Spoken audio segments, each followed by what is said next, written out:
Adding packaging data into Sustain. Once you've created your project and put your product information in, which you have to do to get a result, you can also include packaging if you wish. It's not a requirement. It isn't required to get a result out of Sustain. But if you so wish to assess packaging, it can be included. The results are shown at the end in terms of a combined score if both is included, but also you can see the results for product and packaging separately. So if you want to include packaging, it's done in exactly the same way as we dealt with our product.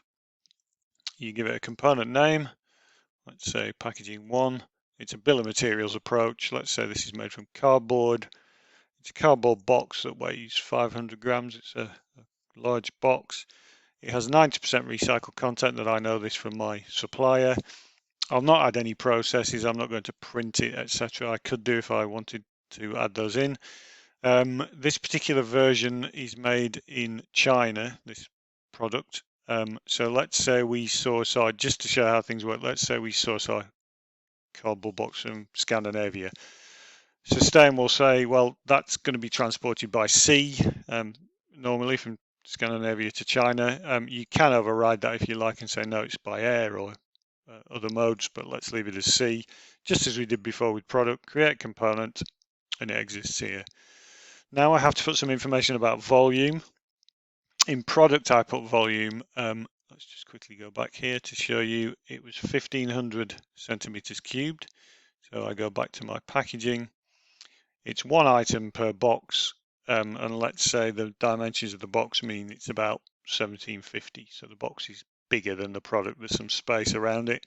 How many times is it used? Again, this will be taken into account with the results. If you're using reusable packaging and it's used 4 or 5 times, this will be considered when all the factors are calculated and carbon footprints, etc. But this is a single-use cardboard box.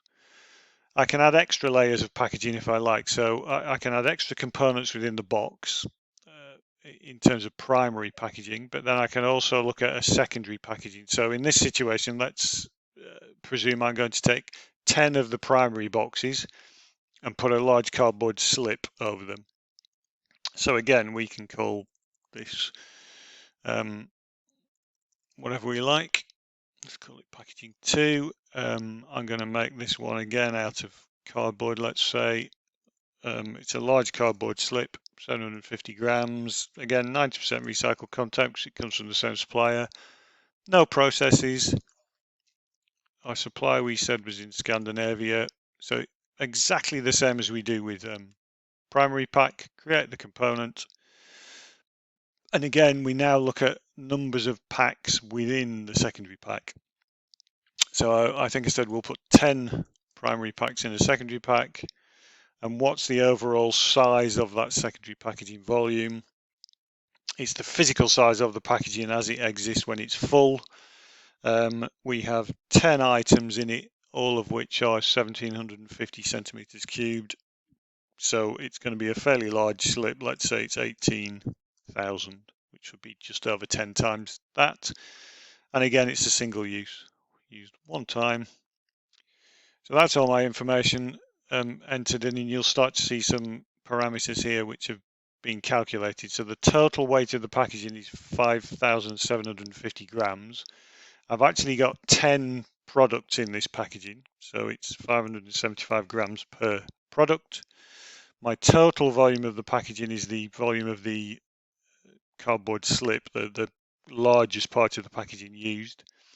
And compared to the volume of my product, it's 1.2 times bigger. So I have 10 items in there. So this is a good indicator of efficiency of packaging. How much bigger is my packaging than my product?